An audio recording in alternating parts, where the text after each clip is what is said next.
apa Amr bin Luhai.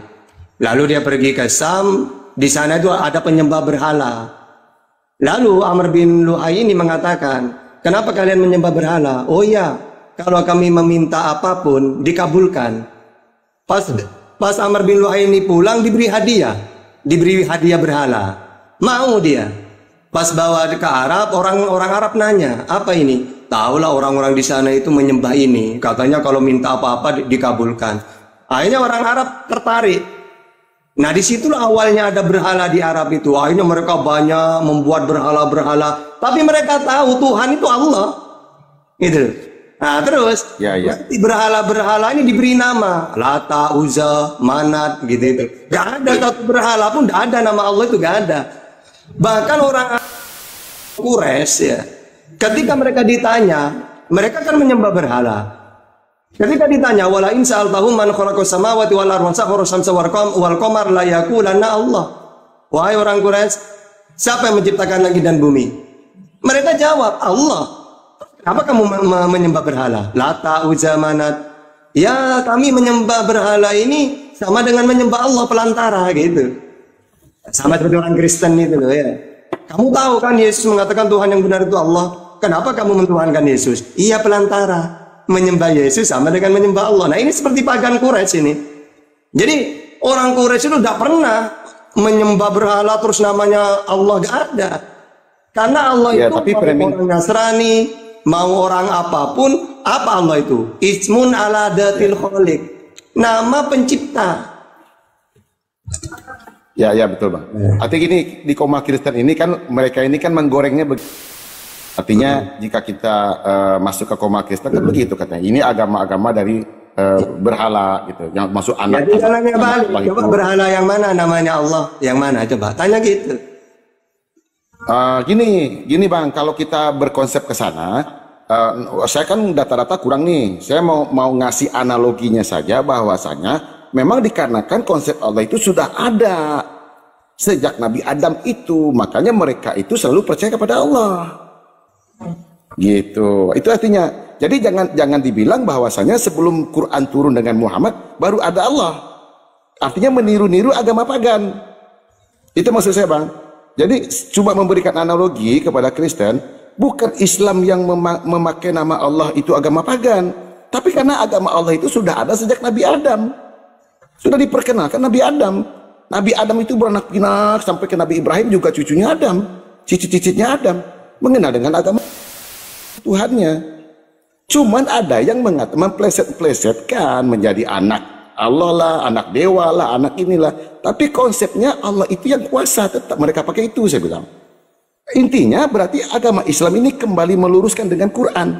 Makanya Quran itu menjelaskan, meluruskan kembali bahwa Allah itu hanya satu, tidak ada lagi Allah anak-anak yang lain. Jadi jangan nanti dibilang oleh Kristen Islam ini meniru agama pagan, meniru nama Tuhannya itu Tuhan pagan. Analoginya kita memperkenalkan Allah itu sudah dari Adam. Mereka itu sudah kenal Allah tapi udah lari dari konsep. Makanya Quran turun untuk menjelaskan kembali bahwasanya ini sudah dirubah-rubah oleh para ahli-ahli kitab terdahulunya itu. Itu gunanya Muhammad itu diturunkan dengan Quran untuk seluruh umat manusia. Yang sebelumnya kitab-kitab itu hanya untuk para baninya. Setelah nabinya ini meninggal, mulai lagi diplesetkan. Konsep tauhid itu hilang lagi, kembali ke mereka ke ajaran pagan lagi. Datang lagi nabi berikutnya untuk meluruskan tentang ketauhidan. Terakhir yang paling parah adalah dengan Yesus jadi Tuhan. Nah ini yang paling parah. Ini dijelaskan Quran. Makanya Quran kembali meluruskan. Saya bilang gitu. Makanya teman-teman Kristen saya bilang, jangan merasa kami Muslim ini mengobok-obok kitab kalian. Bukan. Kami ini memberitahukan kepada seluruh umat manusia, mau Buddha, Hindu, Kristen, Konghucu, pokoknya dia yang merasa punya Tuhan. Quran meluruskan kembali Allah itu satu, tidak ada Allah yang lain. Ini tugas Quran. Nah kenapa terjadi lintas agama, perdebatan lintas agama? Disinilah kita nanti melihat kerujuk kedekatan, pendekatannya saja. Tunggu. Kalau seperti itu bagus lah. Kalau kita Makanya Al-Quran itu Nabi Muhammad mengembalikan kepada tauhid. Karena memang marwah agama Islam itu. Dulu lah Bang, ganti. Karena memang awalnya itu tauhid. Lalu di Bani Huza'ah ini, mereka ini udah tahu Tuhan itu Esa, yaitu Allah, malah mereka membuat tandingan, yaitu berhala. Ya. Yang kedua, mereka meminta ke berhala itu, nggak langsung kepada Allah. Yang ketiga, mereka menganggap berhala itu anaknya Allah. Yang keempat, mereka ini menganggap bahwa Tuhan itu serupa. Akhirnya oleh Allah dibantah dengan Al-Ikhlas itu. Katakan Muhammad, semua yang mereka anggap itu salah. Kul huwallahu ahad. Kul, katakan Muhammad, apa yang mereka anggap itu salah. Yang benar Tuhan itu satu. Kul huwallahu ahad. Terus mereka kan minta ke berhala. Katakan Allah tempat meminta segala sesuatu. Allahu samad. Menurut mereka Allah tahu zaman itu anaknya Allah. Katakan Muhammad, lam yalid wa lam yulad. Allah tidak beranak dan tidak diperanakkan. Menurut mereka Tuhan itu ya bisa kita buat-buat gitu loh. Diserupakan gitu loh.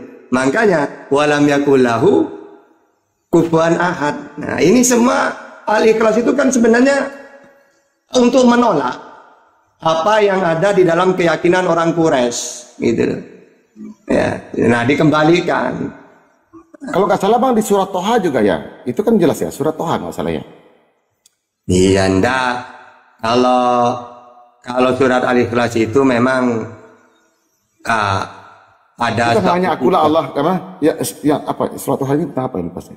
Ada satu kisah surat Al-Ikhlas itu, yaitu orang Arab Quraisy itu bilang gini, Muhammad, kok tiba-tiba memperkenalkan Tuhan itu satu, sedangkan permintaan kami ini banyak kebutuhan kami. Ya, coba orang ajaran dewa-dewa itu, kalau minta rezeki, minta ke dewa apa, berhala apa gitu. Kalau minta jodoh misalnya, minta ke dewa apa gitu. Nah, ketika Nabi Muhammad memperkenalkan satu, mereka gini, aneh kamu itu Muhammad, kata mereka. Wong kebutuhan kita banyak, malah kamu memperkenalkan satu. Terus Tuhanmu tidak kelihatan lagi. Nah gini aja Muhammad, kamu jelaskan ke saya seperti apa Tuhanmu itu. Akhirnya turun surat Al-Ikhlas itu. Muhammad katakan kepada mereka apa yang mereka tanyakan. Qul huwallahu ahad. Ya Allah itu memang satu. Ya, tempat segala meminta segala sesuatu. Tidak beranak dan tidak diperanakkan. Tidak ada sesuatu yang menyamahi dia, ya. Tidak ada sesuatu yang setara dengan dia. Konsepnya semua para nabi kan gitu memang. Bukan cuma di dalam Islam. Semua para nabi pasti memperkenalkan Tuhan ya seperti itu. Qul huwallahu ahad, Allah itu Esa. Kalau perjanjian lama Keluaran itu ya. Keluaran 6 ayat 4. Ulangan 6 ayat 4. Yang kedua, Tuhan itu tidak bisa dilihat. La tudrikuhul absar. Al-An'am 103. Kalau perjanjian lama Keluaran 33 20. Kamu tidak bisa mati manusia kalau melihat Tuhan. Nah, kalau perjanjian baru Yohanes 5 37. Kamu tidak bisa melihatnya, mendengar suaranya pun tidak bisa. Yang ketiga, Tuhan yang para nabi itu laisa kamitslihi syai'un. Asy-Syura ayat 11. Kalau perjanjian lama Keluaran 9:14 atau Yesaya 40:18. Itu. Makanya orang Quraisy ini mengajarkan pagan, Nabi Muhammad mengajarkan tauhid. Begitu juga Yesus mengajarkan tauhid. Tuhan itu Esa, tidak kelihatan. Nah, Kristen mengajarkan pagan. Apa? Ya, Tuhan betul, Bang. putri. Betul, Bang. Gitu. Ya, makanya Bang, maka gitu Bang, di saat saya naik ke Koma Kristen itu, saya akan menjelaskan Allah itu sudah diperkenalkan sejak Nabi Adam. Kenapa akhirnya memang dituduh Islam ini meniru Tuhannya orang pagan? Mohon maaf, akhi, saya potong sekejap saja. Begini, ya, akhi. boleh. Saya juga belajar nih. Jangan nanti saya salah mengatakannya, benar. Bukan begini. Saya simak dari tadi. Memang begini, akhi, dalam berdebat itu memang ada dua dalil itu, dalil akli dan nakli. Akal dengan ayat.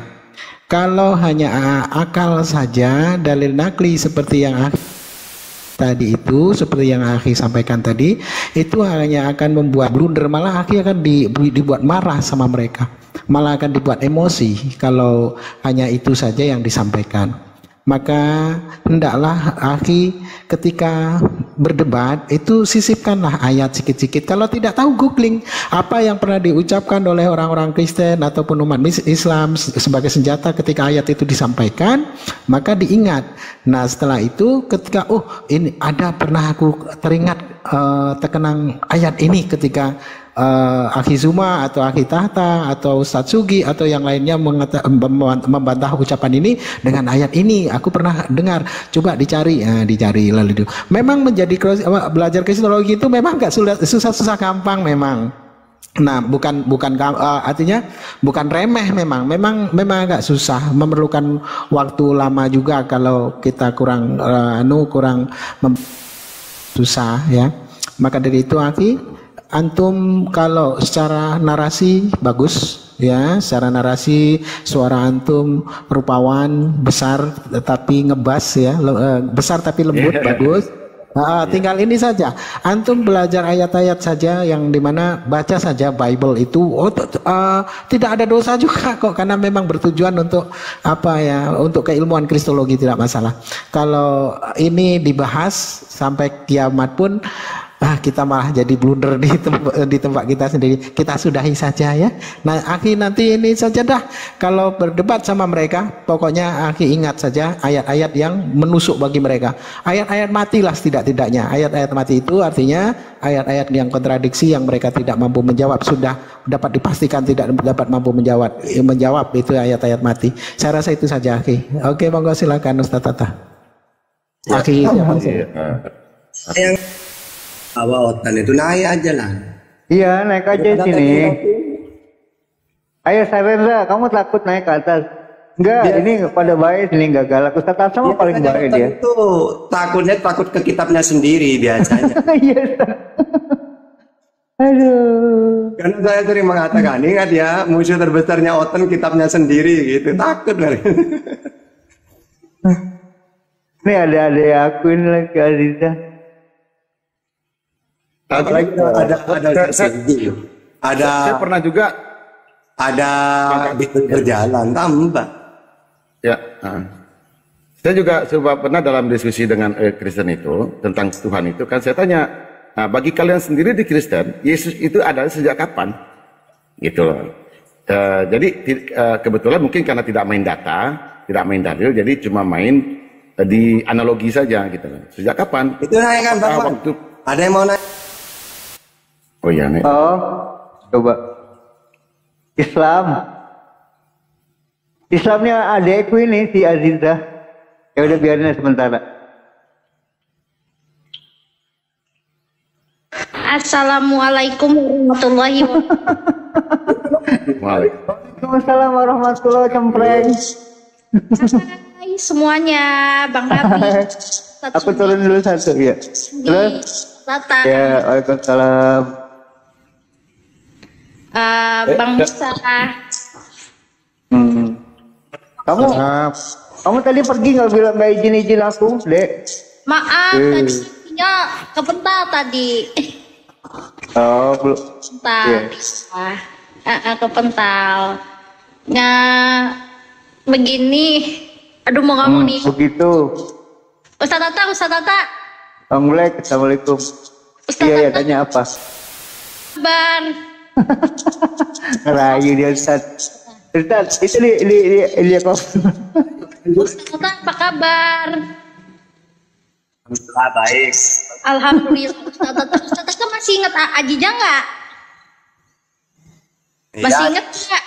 Masih ingat nggak? Ingat nggak? Gini, nanti Bang Abi, aku mau luncurin literasi yang terbaru. Boleh. Berhubungan dengan filologi dan linguistik, yaitu adalah Arab Ariba dan Arab Mustaribah. Terus nanti kemarin kan itu aku udah bikin literasi tentang Hadramaut itu ada di dalam Bible, di kitab Sefer Bereshit, dan itu dalam bahasa Ibrani itu disebut Hazarmaveth, Bang Wan Abi. Nanti Bang Wan Abi baca ya literasi aku yang sebulan lalu. Ya nanti kita di WA aja, di WA. Oke, ntar WA ya. Ustadz Tata. Kamu rayu Ustadz mulu. Nih Saren. Kita udah lost kontak ya Ustadz. Apa? Iya. Aku nggak disapa. Oh, kamu Kita siapa? belum kenalan, aku nggak disapa. Kamu siapa namanya? Isa. Bang Isa ganti dulu namanya itu. Nanti Saya gantilah enak, dengan soalnya. Isa adalah Yosua aja nanti. Saya ganti. Iya. Oh. Saya punya akun satu lagi nih, namanya Anti Hujat gitu.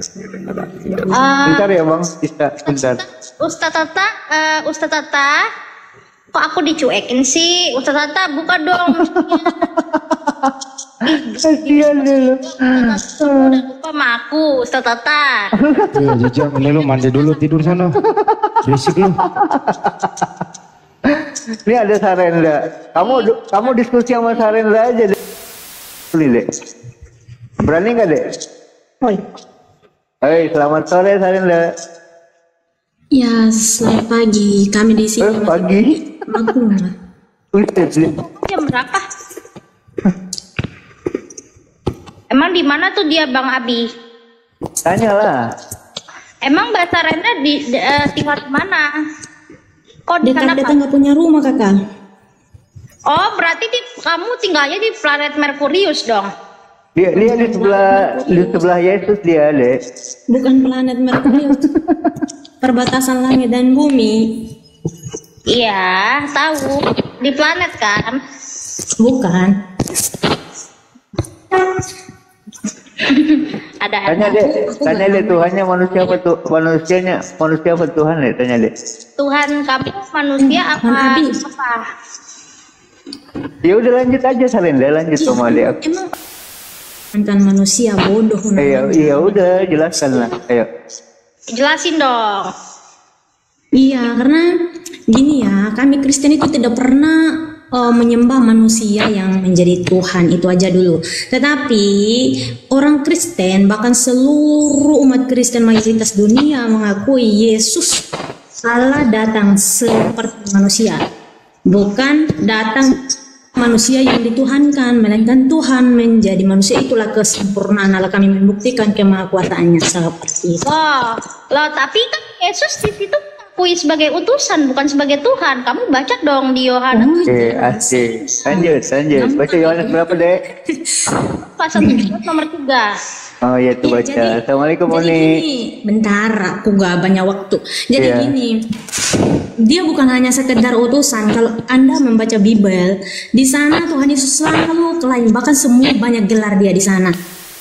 Dari utusan pun dia disebut anak manusia. Dari anak manusia sudah dibilang anak manusia, masih dibilang anak Allah. Dari anak Allah dibilang hamba Allah. Jadi Yesus ini banyak gelar ya, banyak gelar. Tetapi kita perlu cari tahu gini, siapa sih Yesus ini? Kok banyak banget sebutannya, banyak gelarnya. Sebenarnya dia ini siapa? Kedudukannya dia siapa? Nah, ada di 1 Yohanes 5 nomor 20 di sana. Ya, 1 menit lagi Sarendra ya. 1 menit lagi. Lanjut. Oke, 1 Yohanes 20 ayat 5 di sana dikatakan, akan tetapi kita tahu bahwa anak Allah telah datang dan telah mengaruniakan pengertian kepada kita, supaya kita mengenal yang benar dan tinggal di dalam yang benar, di dalam anaknya Yesus Kristus. Dia adalah Allah yang benar dan hidup yang kekal. Jadi di sini kita menemukan otoritas atau kedudukan tertinggi daripada Yesus Kristus, bahwa dia adalah Allah yang benar dan hidup yang kekal menurut Yohanes 5 nomor 20. Jadi jelas, oke, kami tidak pernah menyembah manusia yang menjadi Tuhan. Itu mustahil dan itu bodoh namanya. Tetapi kami percaya Allah sendiri atau Sang Firman yang datang seperti manusia, gitu.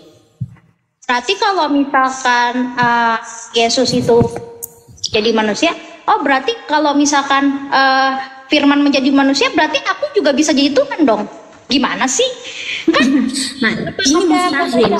Mustahil kakak, kalau yang begini mustahil. Kamu jadi Tuhan itu mustahil. Sarendra dengerin dulu. kamu tadi ngomong kita dengerin gantian. Ya, Kamu baca kasih nih. waktunya 3 menit. Nih, Ya. kamu bisa baca data nih. Di mana tunggu ya, share screen dulu nih aku. Bentar. Ih, udah cantik banget. Ah, ini di 1 Timotius pasal 2 nomor 5 itu apa ayo? Nih Izin unik bener.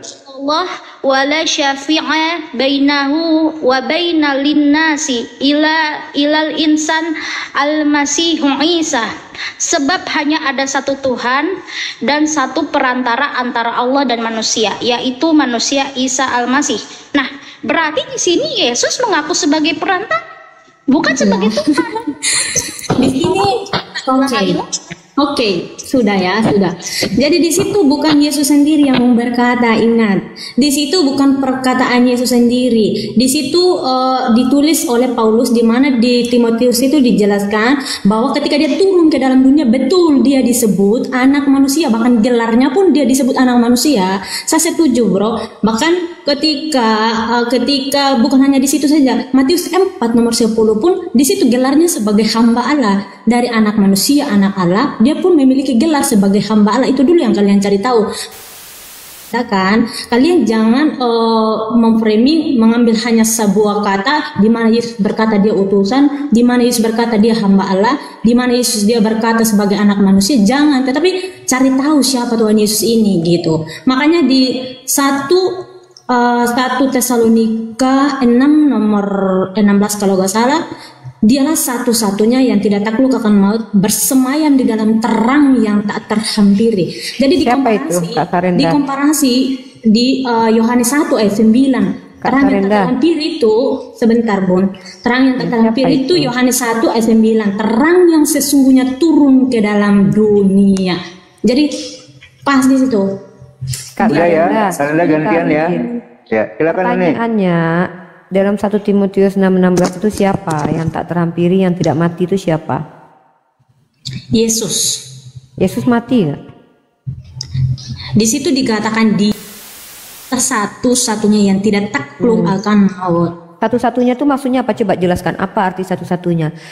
Ya satu-satunya Tuhan Allah. Makanya Thomas Nah, satu-satunya Ya, itu Tuhan ada nggak? Allah. Ada nggak selain satu-satunya itu yang tidak mati dan tidak terhampiri? Ada tidak? Selain satu-satunya itu? kalau Yesus kenapa dibilang mati? No, Jadi bukan. gini. Saya nggak peduli doktrin Kristen sebenarnya. Itu kan doktrin Oh, Kristen. saya Saya nggak pakai sedang doktrin. mengajak Anda. Doktrin itu sayang. Kita bicara ontologis, kita bicara ilmu hakikat, kita bicara sesuatu yang diverifikasi oleh ilmu akademik. Satu itu artinya apa? Satu-satunya maknanya apa? Coba jelaskan ke saya. Apa definisi satu-satunya? Iya, gak ada yang lain. Kalau dibilang satu-satunya ya emang satu-satunya. Sekarang pertanyaan saya, siapa yang tidak lekang, tidak mati, tidak terhampiri? Ya itu terang yang tak terhampiri tadi. Siapa Di dia? situ Nah, saya boleh tanya dijelaskan. siapa. Saya Yesus, bukan tanya apa. Oke. Keilahian daripada Jesus. Yesus yang mati, bahkan di Tusbol Hansip Romawi, itu satu-satunya Allah bukan?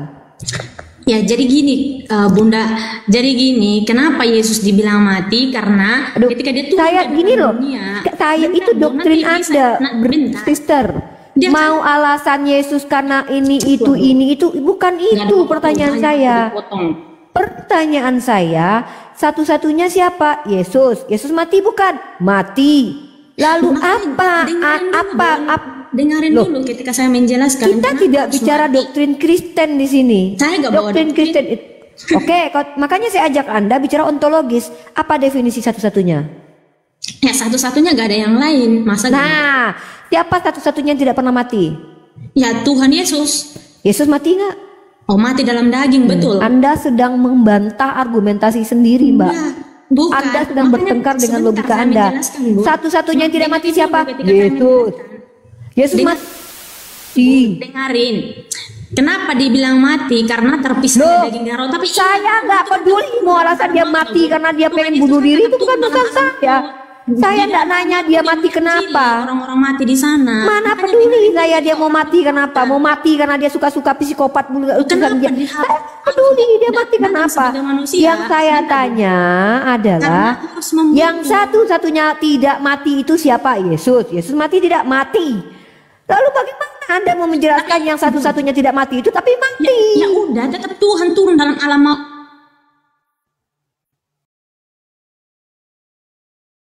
Mana ini suaranya ini? Hilang dia sinyalnya. Diulang Sarenda. Dengan teman-teman dengar ya. Apakah manusia itu bisa mati? Bisa.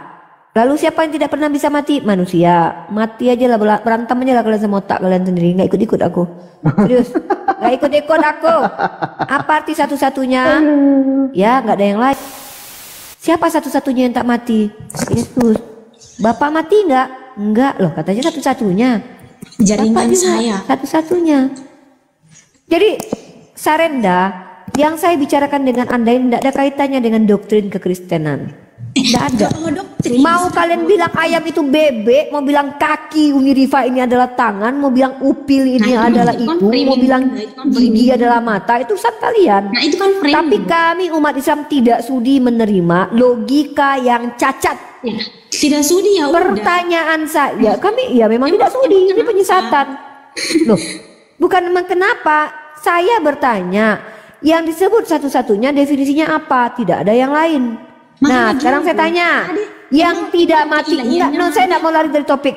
Saya tidak mau lari dari topik. Apa sekarang saya tanya Bunda, Yesus mati apa? Enggak kan? Justru apanya yang ilahi dari Yesus? Oke, bahas. Apanya yang ilahi dari Yesus?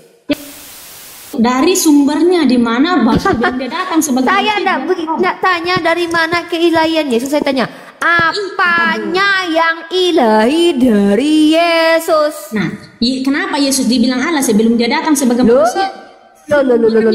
Iki piye iki ceritane iki? Janjian lama yang disebut. Saya bertanya, bentar. Kalau cuman untuk menyampaikan doktrin yang tidak berdasar, saya tidak mau. Silakan Anda berdebat dengan diri Anda sendiri di kaca. Potong aja dulu, nggak usah potong-potong. Saya tuh tiktokan dengan Anda, saya tanya, satu-satunya yang tidak mati siapa? Yesus. Makanya dengerin loh Bun.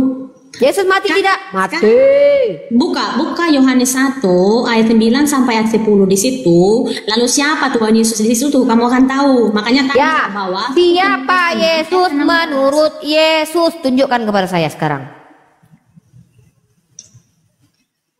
Silakan Sarenda.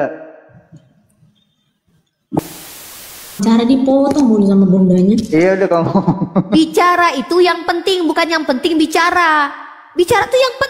Apa yang ditanya yang dijawab. Ini yang saya sampaikan ini emang penting. Apa yang penting yang Anda mau sampaikan? Ya iya penting menyampaikan Injil, menyampaikan siapa Tuhan Yesus. Injil mana yang Anda sampaikan? Injil mana? Korintus, Galatia, Korintus itu Injil. Oh, bukan berbicara soal Injil. Injil yang sesungguhnya itu Yesus Kristus. Berarti kami di sini menyampaikan. Makanya kalau Anda bilang bahwa Injil yang sesungguhnya adalah Yesus Kristus, tolong semua ucapan Anda sandarkan pada Yesus. Apa itu Injil? Injil adalah firman Allah yang disampaikan kepada Nabi yang Isa alaihi salam. Nah, kan? Dan ditanya, saya dasarnya mana? Dasarnya mana? Ada di Al-Quran saya. Loh, kok nggak tahu? Di Al-Quran saya ada. Nggak tahu Injil. Dasar yang firman. Apa ini? Coba tunjukkan di kitab Anda bahwa Injil itu adalah Yesus. Itu adalah kabar gembira di mana di dalam kitab para nabi di Yesus Kristus dinubuatkan ketika dia datang menjadi juru selamat, itulah yang disebut Injil. Dan Injil itu komparasi di mana penjelasan Anda itu tertulis dalam Bible? Translate kata Injil di situ yang tertulis kabar gembira. Di mana Anda mau pakai apa? Pakai KBBI silakan, pakai Bible silakan. Mana datanya? Ini congor aja dari tadi Sarenda ini. Ya udah gua kasih lah. Mana kasih buka? Kalau data tuh kayak saya nih, buka handphone, tunjukkan data ini Injil, ini Injil. Dari tadi padahal gua dari tadi ada kasih data sudah ini tuh dari tadi saya nggak lihat data. Yang saya lihat wajah saya yang terlalu cantik siang ini. Tidak ada saya lihat data. Mana data Anda? Percuma cantik kalau nggak ikut Yesus sama dengan. Loh, ngapain lebih baik saya busuk buruk daripada nyembah manusia? Mending saya buruk busuk, hidung saya kotak, bibir saya lebar sampai ke sini daripada saya nyembah manusia. Saya memilih muka saya busuk dan buruk ketimbang saya menyembah manusia. Nah, kita bahas, nggak usah lari kemana-mana. Tolong definisikan menurut bahasa Indonesia yang baik dan benar, satu-satunya itu artinya apa? Kalau ikut Saya tanya, Yesus saja berwajah buruk kok dalam kitab Yesaya. Nah, saya tanya, Tolong jawab, apa definisi satu-satunya? Anda bilang tidak ada yang lain. Emang dari tadi, sejak kapan dari tadi? Ini kan saya lagi memverifikasi. Anda bilang tidak ada yang lain. Nah, pertanyaan saya, yang mati, Yesus mati tidak? Mati. Ingat, dia kan tetap turun dalam alam Bapak maut. mati nggak? Tetap turun dalam Bapak alam mati maut. nggak? Maka di situ Saya dia tanya, sudah Bapak Dia mati nggak? keilahiannya tetap mati. Saya Yang tanya, di dalam Bapak kitab mati Yesus nggak? itu kan Woi. berbicara tentang keilahian daripada Yesus, terangnya itu. Dia adalah Ketika cahaya itu. pernyataan Maka bisa menjelaskan, bahwa ketika dia yang mati, dia satu-satunya dalam tidak daging. mati adalah Yesus. Dia meninggalkan daging itu, lalu roh Allah itu turun ke dalam alam maut. Ingat, Tuhan kan tetap turun dalam. Bukan berarti mati itu gak ada yang menguasai. Siapa ini? Siapa ini yang bilang kalau Tuhan turun dalam maut ini? Tapi kan Kok Tuhan tetap pakai turun turun-turun dalam segala ini? Ini macam mana Tuhan kok turun-turun tahta Tuhanmu? Ya iya, kenapa Turun harga harus diri. jadi manusia sebentar. Turun harga dia. Kitab Musa. Ini kok Tuhan main turun-turun siapa ini? Sebentar, Bun. Kenapa dia harus jadi manusia? Di dalam kitab Musa dijelaskan korban-korban hewan di sana, darah itu tidak sempurna. Tetapi karena dengan darah Kristus yang tidak bercatat, yang tidak berdosa, di situ dengan datanya dia menyempurnakan dengan darah itu bisa mendamaikan antara manusia dan Allah. Ini yang bilang siapa ini, Sarenda? Yang ngajarin kamu ngomong seperti itu siapa? Ini ada datanya loh. Saya ini Mana kejadian. Datanya dari mana? Sabar, ini jangan nyerocos. Ih, gimana? Ada yuk. Datanya, mana datanya? Korban hewan tidak sempurna, gimana datanya, Sarenda? Dari tadi lagi danungin data. Makanya diam dulu ketika orang. Ya udah, tunjukkan aja sebentar. Ini aja di sini. Ya udah, Orang mana menjelaskan datanya, dengan mana, video, mana, orang yang nggak paham apa yang saya Ya jelaskan. udah, datanya mana? Framing dari tadi terus menerus. Data. Datanya mana? Jangan kalau lagi data bulan Bang jangan Sogi, berdebat. bentar dulu Bang Sogi. Data. Udah dikasih data. Mumpung dia udah kita butuh data, jangan congor dulu. Jadi data dulu baru ngomong. Saya kan ya gini teman-teman ya. Saya mendengarkan apa yang dijelaskan oleh Kak Iya, Sarenda di ini kitab dari Anda, tadi. di Aduh, Makanan saya Musa butuh menjelaskan data. bahwa Jangan ngomong hanya dulu data. sebelum data. Sebentar loh. Ih, gimana sih? Data. Datanya ada nggak? Kalau nggak ada bilang nggak ada gitu loh. Kalau nggak ada lanjut kita tema yang lain. Data tentang darah Yesus. Data kalau Tuhan itu harus jadi manusia untuk menembus manusia, itu datanya di mana? Sabar. Jangan Bagus. terlalu. Ya udah cari dulu data. Saya mau bicara ini. Ya diam. Kalau kamu tidak punya data jangan bicara. Saya pakai data. Saya mau bicara. Datanya ada. Saya mau bicara pakai data. Sarenda, kamu diam dulu. Sarenda, kasih Bunda. Ya, silakan. Aduh, gimana ini orang mau menjelaskan? Ya nanti kamu cari datanya dulu. Ini nggak fair ya. Host juga Kok dia. nggak Kamu fair? datanya dulu Sarenda. Saya kasih data nih. Kalau mau bicara itu minimal pakai data kayak saya nih. Sebelum kita senam urat, Apalagi diam Jangan dulu. apologet, diam dulu. Nggak usah ikut campur dulu kalau belum ada apa-apa gini ya. Injil biasanya mengandung arti pemberitaan tentang aktivitas penyelamatan Allah di dalam Yesus dari Nazaret atau berita yang disampaikan oleh Yesus dari Nazaret. Ketika kalian mengatakan saya sedang menyampaikan firman, menyampaikan Injil, ini ada yang double. Pak Disugi double Pak nih kayaknya nih. Siapa ini double ini? Ya. Ketika kalian mengklaim bahwa siapa ini double ini? Ada pernyataan bahwa kalian menyampaikan Injil ke hadapan kami. Saya minta sesuai definisi. Diam dulu. Ini sebentar lagi Sarenda, Kak Ibu sebentar kasih mau waktu suruh ngomong. ke ini. Enggak, nanti saya gabung lagi 5 menit. Enggak, iya cerita aja dulu, maksudnya bicara aja dulu. 5 menit. Saya butuh penjelasan sesuai data. Di data ini dikatakan bahwa Injil adalah cerita tentang Yesus, penyampaian dari Yesus. Maka saya minta apapun yang kamu sampaikan, yang kamu klaim sebagai Injil saudariku Sarenda, sematkan kepada Yesus. Ketika kamu bilang bahwasanya blabli blu semuanya, siapa yang bilang Sarenda? Yesus Uni. Di mana tertulis Uni? Di sini Uni. Lihat ini perkataan Yesus. Itu namanya kamu sesuai dengan argumen kamu. Tadi kamu bilang Saya dibilang mau telepon bom-bom. 1 Bom-bom Timotius aja gua pasal 6 ayat 16. Itu adalah surat Timotius, bukan perkataan Yesus. Bahkan di dalam itu dikatakan yang tidak lekang oleh maut saat terhampiri, itu kamu bilang Yesus. Omongan kamu itu tidak sesuai dengan realitas. Kebenaran itu adanya klaim Dan klaim itu sesuai dengan dengar dulu. Jangan nggak usah bohong. Dengar dulu. Kalau kamu tidak sepakat bantah saya nanti pakai data akademis. Oke, nanti buka. Tolong bantah definisi yang saya munculkan. Definisi tentang kebenaran adalah adanya kesesuaian antara sebuah klaim dengan realitas. Klaim 1 Timotius pasal 6, diam dulu, jangan menghela napas dulu. Saya belum selesai, nanti kamu bantah. Klaim 1 Timotius pasal 6 ayat 16 itu katanya untuk Yesus, satu-satunya yang tidak terhampiri dan tidak mati. Pertanyaan ini, Yesus mati tidak mati? Yesus dihampiri tidak dihampiri? Maka klaim kalau kamu katakan 1 Timotius 6 ayat 16 itu adalah Yesus, itu sudah blunder. Tidak pernah ada entitas dipanggil Yesus selain yang manusia.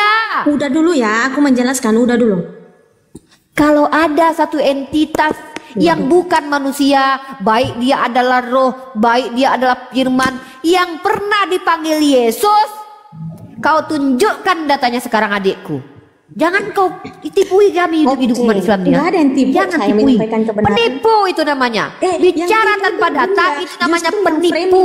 Bibel orang Kristen. Framing pula. Ada framing di sini. Saya meluruskan cara diskusi yang baik. Kalau memang Subhanahu wa Ta'ala bersama dengan Allah Israel baru saya jempol, tapi menurut Quran apa ini? Siapa Allah Israel? Kalau kau mengakui bahwa Allahnya orang Israel bukan Subhanahu wa Ta'ala, mau kau bilang dia tidak suci dan tidak tinggi? Kau tahu tidak artinya Subhanahu wa Ta'ala? Subhanahu wa Ta'ala artinya maha suci, maha tinggi. Mau kau bilang Tuhan Israel itu maha rendah, maha hina, maha... Oke, saya bicara. Jangan dialihkan. Di Quran, tunjukkan. Tunjukkan sama aku. Tunjukkan sama aku. Di Quran data yang kau ucapkan itu semuanya ada dasarnya dari Yesus. Di Quran surah 27 ayat Kenapa dari Quran sana Nabi Muhammad membangkang kepada Yod-Heh-Vaveh, dia memperkenalkan Allah dari negeri Mekah, yaitu Subhanahu. Kau telah memprintir Al-Quran kami. Kau tak bacakan terjemahnya. Ku minta kau bacakan terjemahan Al-Quran itu. Jangan kau printir Al-Quran itu. Jangan kurang ajar depanku. Jangan kurang ajar di depanku ya. Kau jangan macam-macam kau. Mentang-mentang kau di sini minoritas, kau pikir kami nggak marah? Tadi pintar-pintar. Aku baca kitab kau, aku bacakan kitab kau, nggak aku potong-potong, nggak aku penggal-penggal. Kau nggak kau bacakan terjemahannya, kau framing Al-Quranku. Bacakan terjemahannya, kurang ajar ini. Terjemahannya diskusi baik-baik, jangan kurang ajar dong. Kasih data. Berapa yang kau bacakan itu di mana Allah Nabi Muhammad membantah Yod-Heh-Vaveh? Jangan mana kau bacakan terjemahannya? Di mana di situ Nabi Muhammad kurang ajar kepada Yod-Heh-Vaveh? Kau kurang ajar ini. Diajak diskusi baik-baik malah memfitnah Al-Quran. Bacakan terjemahannya. Iya, ini kurang ajar. Kenapa sih? Diskusi bagus-bagus. Kau bacakan terjemahannya. Bun, di kitab Taurat bisa kok nggak ngerti kok bahasa Indonesia ya? Tadi Al-Qurannya dulu, kamu tadi bawa Al-Quran salah. Cepetan bacain Indonesia. Bacakan terjemahan Al-Qurannya, aku bilang. Terjemahannya bacakan. Silakan. Ya udah buka aja ya. Saya udah kasih data. Kalau kamu yang bawa data, gimana kau sih? Nih kau nih disuruh bacakan Al-Quran kami, nggak kau bacakan? 27. Bacakan, bilang. Aku suruh bacakan kok. Ya udah, saya udah kasih tadi di situ. Bacakan, gue bilang. Nggak bisa kau baca. Kau nggak pandai baca. Nggak pandai kau baca. Di situ Nabi Muhammad memperkenalkan. Bacakan, gue bilang. Kau memframing. Kau bacakan terjemahannya. Kau kalau nggak ngerti Al-Quran. Kalau nggak ini. Kau yang berak, aku pula yang cebokin kau. Kau yang bawa masalah, aku pula yang menyelesaikan. Kacau ini orang saat ini. Kok jahat kali orang. Nah, iya, saya udah kasih tahu. Nah, ibu kan framing tadi nih. Baca Timotius, disuruh baca dari ayat 14-nya gak mau, terus main framing Bibel. Giliran sekarang orang lagi baca Qurannya nggak terima dia. Ya baca terjemahannya cepetan. Enggak baca yang kamu bawa data tadi. Silakan. Makanya dikomparasi tuh di kitab Musa tuh, kitab Taurat. Bahkan Quranmu menjelaskan untuk membaca kitab sebenarnya. Saya akan menghargai kau kalau kau diskusi ndak bawa framing. Kau tuduh aku memframing. Tunjukkan di mana aku pernah memframing kitab kau. 1 Timotius pasal 6 ayat 16. Aku tak pernah bacakan, bahkan nggak ada aku bikin seperti kau tafsir gitu. Diam dulu, dengar ini teman-teman, dengar ya, wanita ini ya. Kamu Timotius pasal 6 ayat 16. Saya tidak bantah ayat itu. Di dalam ayat itu Dialah satu-satunya yang tidak kena maut dan juga tidak terhampiri. Aku tidak mentah kitab kau. Bersemayam di dalam terang yang tak terhampiri. Nih, aku nggak pernah pelintir kitab kau dan aku tidak mempermasalahkan itu. Jadi bunda kan aku bertanya kemudian, siapa dia satu-satunya? Kau jawab Yesus. Sementara Yesus kau mati, jangankan dihampiri, mati dalam ditusuk lambungnya. Betul. Ketika mau dia mati dalam berak, kek, mau mati dalam mencret, kek, mau mati dalam pampers, kek. Oh itu pula yang kau bahas. Ingat, yang ku bahas adalah, yang ku bahas adalah ketika ini nih. Sarenda. Sebentar dulu Bang Superman, sebentar Bang. Sebentar dulu Bang Superman, sebentar dulu. Dan Sarendra, bisa tidak menggunakan bahasa Indonesia yang baik dan benar dan bisa tidak mengerti bahasa Indonesia yang baik dan benar? Apa yang waduh? Saya siapa satu-satunya yang tidak terhampiri dan tidak kena maut? Kau jawab Yesus. Aku bawa parameter dalam ranah akademis yang namanya kebenaran itu sesuai statement dengan realitas. Statement kau bilang 1 Timotius itu adalah Yesus. Nah, Yesus mati, Yesus dihampiri. Nah, kau mau menjawab, oh itu kan kemanusiaannya Uni. Pertanyaanku, diam dulu. Ini pertanyaanku. Pertanyaanku adalah, sebutkan ada entitas bernama Yesus yang bukan manusia, baru kau bisa benar. Emang kalau tidak ada entitas yang bernama Yesus tapi bukan manusia, berupa seperti manusia. Tunjukkan Tuhan itu pernah bernama Yesus. Tunjukkan. Satu raja-raja. Nah, tunjukkan ayatnya. Mana ayatnya kalau Tuhan itu pernah bernama Yesus? Dia dalam rupa manusia di situ. Ya baca yang lengkap lah biar yang bawa dengar. Coba. Barangan kalau diskusi nggak bawa dialah data. Yang bertahta di satu raja-raja itu. Dialah yang tunjukkan kalau itu Yesus. Dalam rupa manusia. Makanya Tuhan Yesus datang. Bukan aku manusia. Tanya. Enggak. Tunjukkan sama aku Tuhan yang manusia dalam perjanjian lama itu namanya Yesus. Saya kasih kamu satu ayat di mana di dalam Injil Matius 8 nomor 23. Tuhan Yesus sekalipun dia lahir dalam dunia tapi dia tidak pernah klaim dirinya berasal dari dunia. Tuhan Yesus mengatakan di Injil Yohanes 8 nomor 23, kamu dari bawah, aku dari atas. Kamu dari dunia ini, aku bukan dari dunia ini. Fix. Yesus bukan dari dunia sekalipun dia lahir dari seorang wanita. Jangan bohong, jangan bohong. Kau baca ayat kitab satu lainnya. Kalian bukan dari dunia ini. Kata ini tukang tipu nih. Ini penipu kayak gini nih. Ada di kitabmu tertulis kalian bukan berasal dari dunia ini. Sama seperti Yesus. Makanya kalian kitab kau dari kepalaku. Kitab kau isinya di kepalaku. Kalian baca kitab kalian betul-betul ya. Dari dunia tidak pernah. Ini nih oke. Berarti yang bukan dari dunia adalah Tuhan gitu. Iya betul. Lucifer berarti Tuhan. Lucifer betul ketika dia turun ke dalam dunia sebenarnya dia terang di sorga. Waktu Yesus menciptakan malaikat itu dialah terang di sana. Tetapi dia Tuhan berarti. Dia Tuhan berarti. Dia ingin. Dia mau membangkitkan dia mau nangis mau mencret berarti dia Tuhan karena dia bukan dari dunia. Lucifer. Waduh gimana? Makanya tadi saya jelaskan. Waduh. Lucifer pelayan di bawah dong. Tentang Lucifer, tetapi Yesus banyak menjelaskan tentang ketuhanannya. Saya tanya, Lucifer itu bukan dari dunia, dia dari surga, berarti dia Tuhan. Malaikat terang, pembawa terang di mana ketika dia berasal dari surga, otoritas surgawi. Bukan cuma Lucifer aja yang bukan dari dunia. Kau tengok ini, Sarenda. Makanya besok kalau baca Bible tuh baca lengkap biar tidak salah sesat begini. Baca ini. Emang Lucifer manusia. Sekarang saya tanya. Tadi kan sejak kapan Lucifer manusia? Justru lebih hebat Lucifer lah. Dengar nih, Tuhanmu manusia, sementara Lucifer bukan nih. Lucifer manusia apa? Jawab. Yohanes, Lucifer bukan manusia, dia malaikat. Dia malaikat. Ya udah dia lebih Tuhan dari Tuhan. Dibaca lebih Tuhan Lucifer. Nah kita bahas Lucifer ini. Lebih Tuhan. Ini ya. Kalau ada yang lebih berhak jadi Tuhan, lebih Tuhan Lucifer. Lucifer tidak butuh ikan goreng. Lucifer tidak pernah mati. Lucifer bahkan menjadi penguji Tuhanmu. Itu sifat ego. Makanya Tuhan kami tidak pernah menciptakan apa ini sifat ego ini? Sejak kapan Tuhanmu tidak pernah menciptakan iblis? Menciptakan buat saingannya. Sejak kapan? Berarti iblis datang sendiri tanpa diciptakan. Oh iya, diberikan kehendak bebas. Jadi berarti iblis muncul sendiri.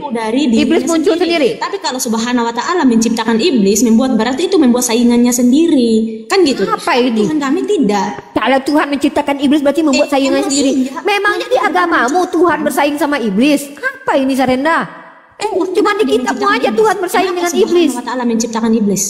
Kenapa? Allah Subhanahu wa Ta'ala menciptakan manusia, menciptakan jin, Udah jawab, kenapa dia menciptakan jin? Aku lagi jawab. Iya, mau dijawab, kamu diam dulu. Allah menciptakan jin dan manusia untuk diuji karena mereka memiliki free will. Maka bukan hanya jin yang menjadi setan, tapi manusia juga bisa jadi setan. Oh, jadi ada istilah kausalitas. Nah, nanti kau masalah kausalitas, sebab akibat. Ketika Allah menciptakan manusia punya kehendak, akibatnya apa? Manusia bisa menjadi jahat, manusia bisa menjadi baik. Nah, Tuhan kau bersaing dengan iblis, mengalahkan iblis dulu baru bisa mengampuni kalian. Karena iblis hadir sendiri, tereng. Hadir iblis tanpa ada pengetahuan Tuhan. Iblis, paham kau di sini? Mana data kalau dosa sama dengan iblis? Mana datanya? Mana datanya kalau dosa sama dengan iblis? Ini ngaco ini. Tidak pernah tunjukkan sama saya dalam kitabmu tertulis bahwa Pak Superman diam dulu Superman, kalau nggak turun kalau nggak turunkan, saya nggak suka orang lagi diskusi ini diganggu. Tidak pernah. Sarenda, tunjukkan dalam kitabmu Sarenda. Kalau dosa sama dengan iblis, tunjukkan, jangan udah terakhir. Tunjukkan di sana dia. Kacau Sarenda. Tunjukkan sama saya mana tertulis di kitabmu bahwa dosa sama dengan iblis. Jangan kau ngada-ngada, jangan kau tipui kami umat Islam. Kawan Kristen kau tipui. Sifat. Kamu juga iblis kalau sifatmu itu tidak sesuai dengan mana datanya? Mana datanya di kitabmu? Ada banyak. Di kitabmu.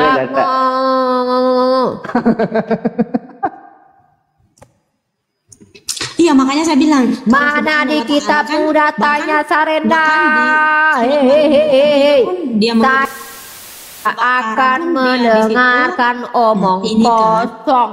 Yang disebut omong kosong adalah ketika kau bicara, kau bawa datanya, tunjukkan kepada saya di mana tertulis. Apa ini? Kok mencret sih? Mana datanya bahwa dosa sama dengan iblis? Iblis sama dengan, itu pertanyaan saya. Allah ingin menguji yang namanya jin dan manusia. Bukan. Kenapa harus menguji? Karena Allah memiliki kehendak daripada iblis memuji Tuhan. Lagi Maha Penyayang. Kenapa? Jangan samakan saudariku. Kenapa harus menguji ciptaan? Di dalam imanmu, yang menjadi penguji bagi Tuhan adalah iblis. Tuhanmu diuji sama iblis. Dosennya adalah iblis. Datang. Nanti saya gabung. Sejak kapan dalam dan dunia akademik kabur kabur. Inilah kebiasaan ya. Kebiasaan teman-teman Kristen itu satu, tidak mau menjawab kitabnya. Kedua, ketika ingin menyerang Al-Quran, tidak mau menjawab sesuai dengan tertulis di terjemahan Al-Quran. Dimasukkan kata-kata yang tidak ada terdapat dalam Al-Quran. Unirifa selalu menguji klaim. Ayat ini untuk Yesus katanya. Loh, siapa bilang? Siapa yang ngajarin kau begitu? Siapa yang mengajarkan kalau 1 Timotius pasal ke-6 ayat 16 itu untuk Yesus? Siapa yang ngajarin? Pendeta mana? Sebutkan namanya. Sebutkan jurnalnya. Oh, nggak bisa jurnalnya, nggak tahu jurnalnya. Bukunya. Oh, nggak ada bukunya. Ini ada dalam Bible tertulis Uni. Tunjukkan kepada kami ketika kalian bicara itu, kalian bicara bukan sekedar congortologi. Congortologi tidak ada dipakai di sini. Kita bicara kristologi, teologi, akademik. Iya, Ansley selamat sore, Kristen Islam. Ansley. Halo. 3, 2, 1. Yang hebatnya lagi, iblis bisa muncul tanpa Tuhan loh. Lebih hebat iblis. Tuhan muncul tanpa Tuhan, iblis muncul tanpa Tuhan. Udah pantas makanya Tuhan saingan sama iblis. Beda.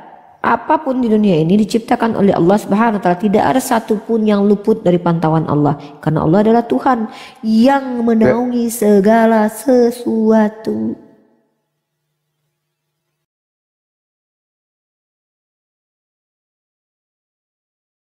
Ya, silakan yang lain. Jadi itu ya teman-teman, banyak sekali hancur. Jadi saya mau menarasikan begini ya. Silakan. Rata-rata doktrin doktrin teman-teman Kristen itu penistaan terhadap logika. Apa salah? Ini ada calon pendeta Uni. Benar. Ya. Selamat sore Pak Ibu. Selamat sore Pak Pendeta. Nanti Anda Selamat bantah. sore Pak Abi semua. Jangan Satu tua banget Timotius. lu bilang Pak Abi. Ya, Dia ini silakan Pak, nanti silakan bantah polisi Oh, masih apa? muda ya? saya ya. Ya. Oh, Bang Satu aja ya, Bang Timotius, Abi ya. Saya senang pasal dari Bang Abi 6, ini. ayat 16, Pak Ivan, saya tanya. Siapa yang dimaksud dalam 1 Timotius pasal ke-6 ayat 16? A. Bapak, B. Anak, C. Roh Kudus, D. Saya.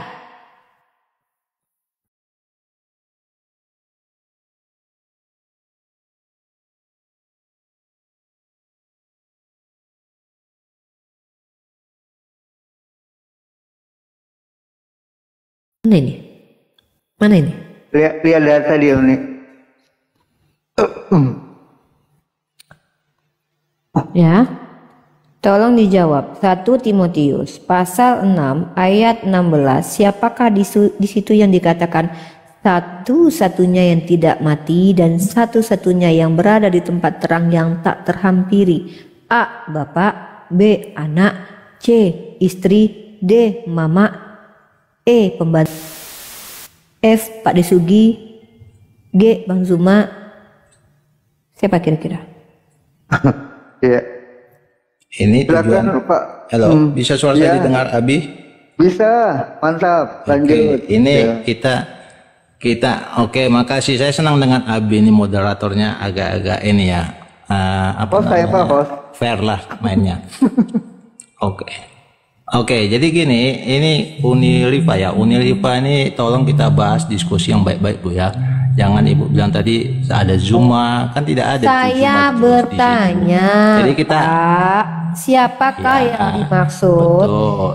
Dasar pertanyaan saya adalah 1 Timotius pasal 6 ayat 16. Kenapa Unirifa membawa ayat ini? Karena sudah dibawa sama Sarenda. Sarenda mencret tak mampu jawab. Lalu kepada siapa lagi saya bertanya kalau bukan kepada Anda, Pak Ipan? Nah, kita buka 1 ayat 16. Tolong dimatikan musiknya. Jangan ada musik ya, karena ini live di YouTube orang-orang. Nanti kena copyright orang ya.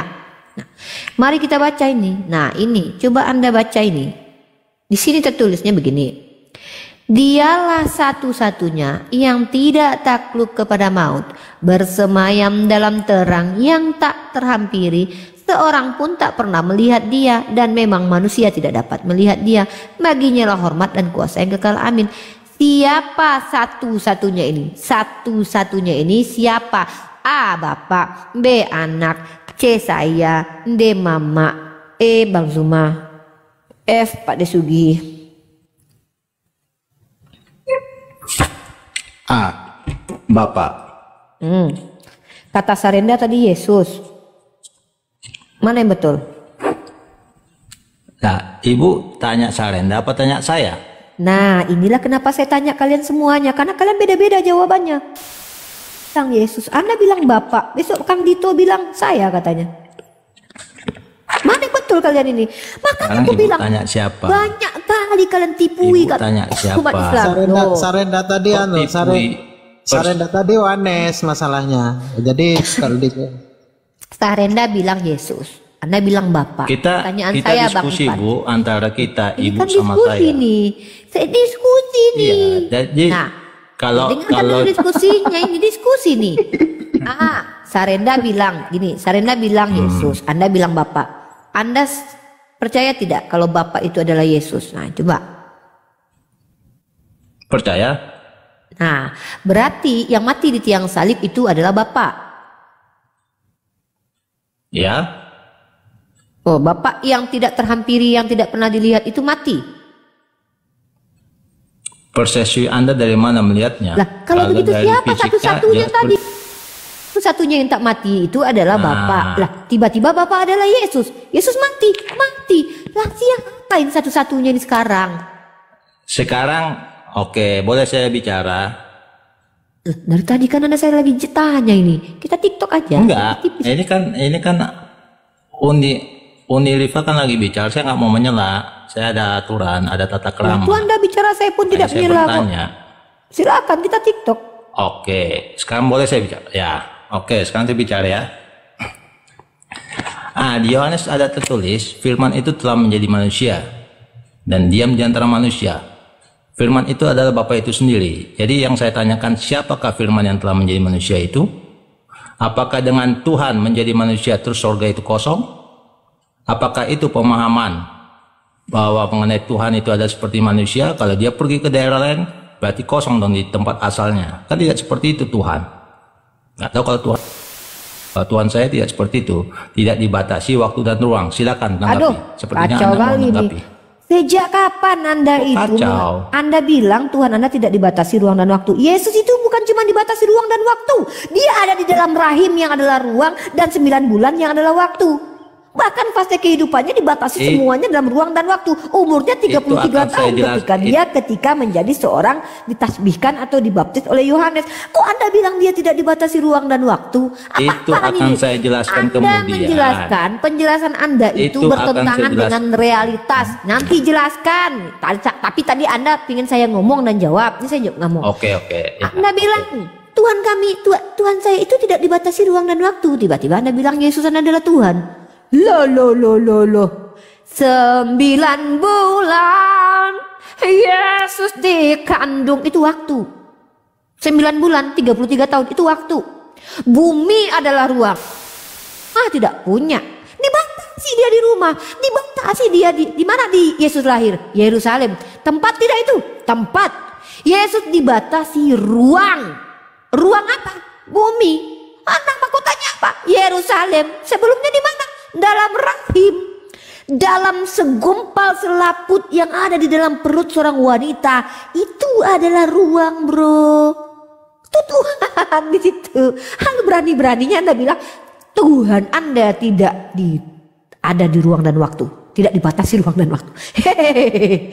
Ini ki ngomong apa tuh, Pak? Apa? Satu itu. Yang kedua, saya tuh cuma tanya tadi. Satu-satunya yang tidak kena anak, yang tidak terhampiri itu siapa? Anda bilang Bapak. Oke, saya sepakat. Lalu ketika Anda katakan bahwa Bapak adalah Yesus dan Bapak mati di tiang salib, berarti yang satu-satunya terhampiri dan tidak itu bohong. Karena ternyata Bapak yang adalah Yesus bukan hanya terhampiri, tertusuk lambungnya pakai tombak. Ditoel-toel lagi sama Maria Magdalena kakinya itu. Apa? Itu. Jadi mana mau saya percaya perkataan Anda ini? Pertanyaan saya, apakah perkataan Anda ini yang benar adalah perkataan di awal, yang dibantah oleh perkataan di akhir, atau dua-duanya benar? Berdebatlah kalian dengan otak kalian sendiri. Duduk di kaca, ngomong sendiri. Hei Ivan, satu-satunya yang tak terhampiri adalah Bapak. Tapi Bapak adalah Yesus. Yesus terhampiri. Maka Bapak terhampiri tidak? Terhampiri sih, tapi tidak terhampiri. Terhampiri enggak? Terhampiri sih, tapi terhampiri. Bapak bisa mati enggak? Mati sih, tapi ya enggak mati. Mati sih. Mati aja lah kalian ya. Berantemlah kalian dengan otak kalian sendiri. Aku enggak ikut-ikut. Makasih. Lanjut, dijawab.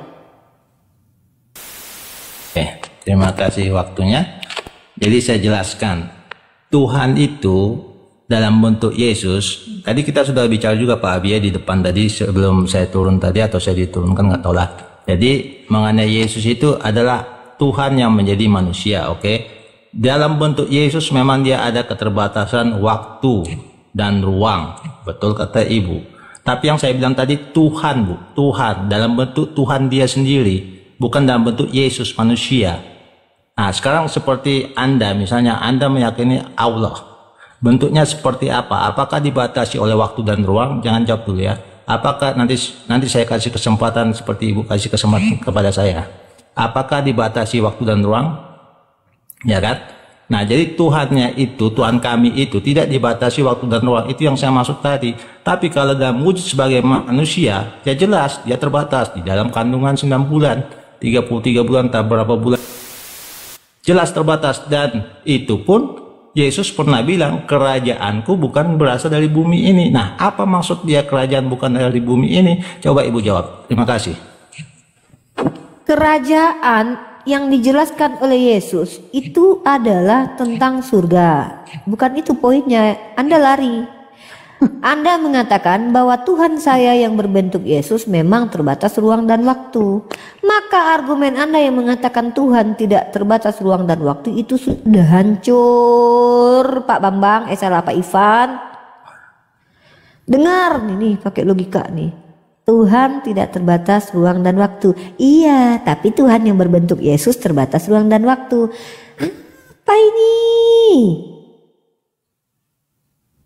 Saya coba saya satu sekali aja pertanyaan saya dijawab sesuai dengan pertanyaan ya. Yang di dalam rahim Maria itu Tuhan bukan? Tuhan. Ya udah. Manusia. Berarti perkataan bahwa Tuhan tidak terbatas ruang dan waktu sudah Anda hancurkan sendiri dengan perkataan bahwa Tuhan itu masuk ruang dan waktu. Bertengkarlah dengan otak Anda sendiri, jangan ngajak-ajak kami, Pak. Nggak ikut saya, Pak. Nggak mau saya ikut-ikut, Pak. Berantem aja loh Bapak sendiri. Bapak ngomong di kaca, terus Bapak bilang gini, Ivan, Tuhan itu tidak terbatas ruang dan waktu. Ini aku sholat dulu ya, ini semua izin. Hah? Sholat dulu izin. Ya, Ivan, Tuhan itu tidak terbatas ruang dan waktu. Ivan, salah kau Ivan. Yesus adalah Tuhan, terbatas ruang dan waktu. Ivan, Tuhan tak terbatas ruang dan waktu. Yesus kan Tuhan, terbatas ruang dan waktu. Udahlah, jambak-jambakan aja lah sendiri, Pak. Jangan ajak-ajak saya. Nggak mau saya. Bapak aja lah berantem sendiri. Saya mau Bapak tanya tentang Islam. Sudah. Udah. Sebentar, saya mau tanya tapi saya mau jelaskan sedikit tadi. Mau jelaskan sedikit saja mengenai yang Ibu bilang tadi. Jadi begini, Yesus di Alkitab ada tertulis waktu dia disekelilingi oleh orang-orang yang ingin melempari dia dengan batu, dia menghilang. Itu ada tertulis di Alkitab. Oke. Nah, menghilang ini bagaimana bentuknya dia menghilang? Apakah dia simsalabim brep hilang? Tidak dijelaskan di Alkitab. Kalau dia mau, seperti waktu dia mau ditangkap sama pasukan Romawi untuk disalibkan, dia bilang kepada orang-orang situ, kamu tidak menangkap aku waktu aku di rumah ibadah atau di bait Allah. Sekarang kamu menangkap aku membawa pasukan, banyak pasukan. Ya terus apa poinnya, Pak? Apakah kamu, dengar dulu, apakah kamu pikir aku tidak bisa mengirimkan pasukan surgawi? Artinya dia berkuasa. Dia tidak mau menunjukkan kuasanya itu kepada manusia dengan simsalabim. Ada urusannya sama saya. Mau dia mau tunjukin, ya apa urusannya sama saya? Mau dia tunjukin, mau nggak apa urusannya sama saya? Urusannya Ibu bilang tadi dia terbatas waktu dan ruang. Sebetulnya kalau dia mau bernubuat. Kok saya yang bilang? Kan Anda yang bilang. Ya, Yesus ketika di rahim Maria itu adalah Tuhan. Kok saya? Jangan memfitnah saya lah. Bicaranya Bu. Loh, gantian dong bicaranya. Saya akan gantian kalau Anda tidak memfitnah saya. Loh, gimana mau Anda selesaikan? Anda fitnah bahwa Anda menuduh saya mengatakan Tuhan itu terbatas ruang dan waktu. Saya boleh menyela Ibu juga berarti. Kalau saya kalau saya salah. Salah aja kalau saya salah. Tolong Anda jawab pertanyaan saya. Tadi mau menyela. Saya mau pertanyaan saya dijawab. Siapa satu-satunya tadi? Ulang lagi. Yang satu-satunya yang tidak mati itu siapa? Sudah saya jawab tadi, Bu. Bapak. Ibu nggak nyimak berarti. Bapak kata Bapak. Ya. Dan Bapak itu adalah Yesus. Betul. Lah Yesus kan mati, Betul. Pak. Yesus dihampiri, Pak. Jangankan dihampiri, Pak. Dia aja ditusuk. Inilah pemahaman. Inilah pemahaman tadi harus dibedakan. Tuhan yang menjadi manusia, bentuk Tuhan itu bisa bermacam-macam. Dia bisa jadi manusia, bisa jadi apa, terserah dia. Bisa jadi iblis. Atau dia mau ada di sana saat ini juga. Bisa jadi iblis nggak? Nggak tahu kalau itu ya. Nggak tahu. Kenapa Yang jelas dia bukan punya sifat seperti iblis. Manusia, loh. Sifat seperti iblis, Anda bilang tidak dipunyai oleh Tuhan Anda. Saya akan tunjukkan kepada Anda, ada banyak sekali sifat Tuhan Anda yang sama seperti iblis. 1. Membuat adegan porno. 2 Samuel pasal 12 ayat 11. Tuhan Anda mengambil istri orang, memberikan kepada orang lain. Ada lagi, bilangan 31 ayat 25. Dia meminta upeti berawan. Dia membunuh banyak orang. Iblis itu adalah pembunuh sejak semula. Tuhan itu banyak membunuh dan Tuhan Anda sifatnya tidak seperti iblis. Ini saya tunjukin datanya. Data bermain. Iblis itu pembunuh bukan? Betul. Dia bapak segala pendusta. Nah. Apakah Tuhan itu pendusta? Yesus pendusta. Saya tanya Ibu, tunjukkan. apakah Yesus berdusta. dari mana Ibu bilang Ini dasarnya satu-satu dulu, pembunuh dulu, ya, Oke. pembunuh dulu. Yang membunuh suku Amalek beserta anak kecil yang menyusui itu siapa?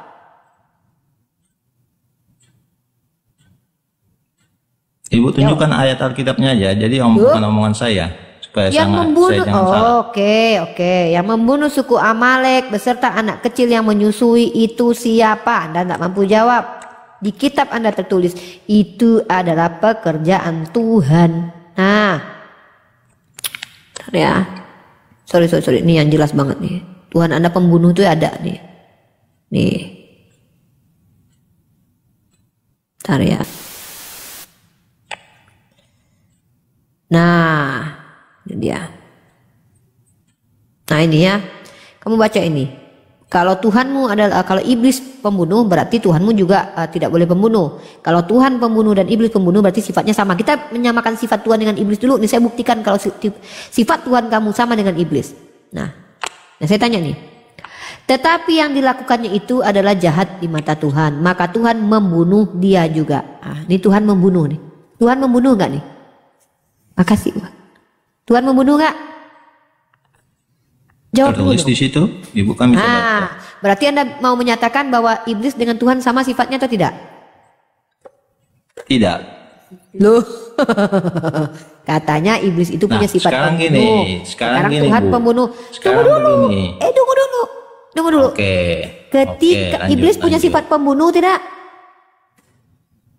Ya, dia sedangkan Yesus Tuhan itu tidak seperti itu. Mana iblis membunuh untuk merusak? Mana dalilnya? Kalau iblis pernah membunuh untuk merusak, mana? Melalui Yudas Iskariot. Yang membunuh Yesus itu adalah kehendak Tuhanmu loh. Yesus itu mati untuk menebus dosa. Sejak kapan kematian Yesus itu membuat kerusakan? Loh, justru kematian Yesus itu menurut iman kalian bukan kerusakan, tapi menghapus dosa. Kok nuduh-nuduh kematian Yesus ini? Kematian Yesus itu justru menghapus dosa kalian, bukan membuat kerusakan. Nah, Tuhan membunuh, iblis membunuh. Tidak. Mau jawab yang mana Anda ini? Sifat Tuhan. Ya, makanya Ibu diam dulu kalau saya ngomong. Jadi gini, Yudas Iskariot itu kenapa? Itu memang harus tertulis Yesus itu dibunuh. Kalau tidak kan tidak terjadi itu. Karena itu harus terjadi, digenapi apa yang tertulis di kitab-kitab Siapa yang menginginkan Yesus mati? Kenapa? Siapa yang menginginkan? Ya untuk menebus dosa manusia. Itu sudah ditugaskan. Iya, sudah Pak. Pertanyaannya bukan untuk apa. Siapa yang menginginkan kematian Yesus? Ya Bapak sendiri. Ya udah.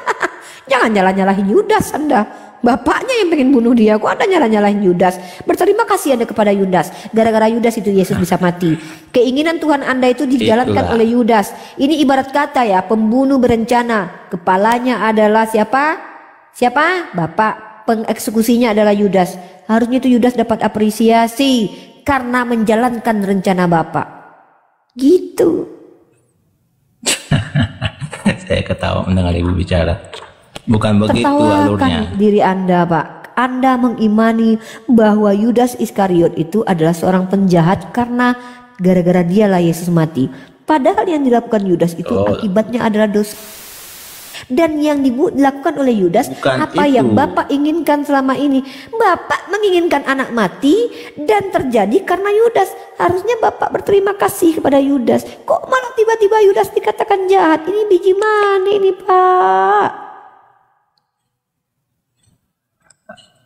Bisa saya bicara?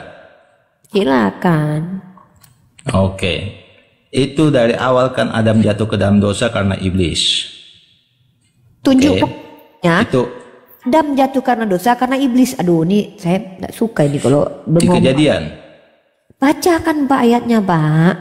Oke, sebentar. Astagfirullah. Astagfirullah. Janganlah ular pula disamakan sama iblis. Ular ya ular, iblis ya iblis.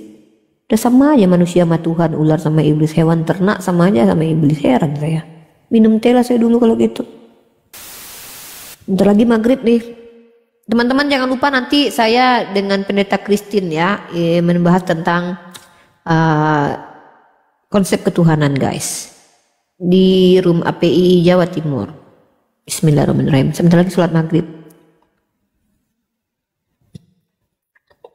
Berterima kasihlah pada Yudas. Kalau nggak ada Yudas, nggak ada Tuhan kalian. Yesus nggak pernah ngaku dirinya Tuhan. Bayangkan, kalau bukan karena kegigihan Yudas mencium Yesus, menjual Yesus, entah siapa-siapalah kalian Tuhan sekarang.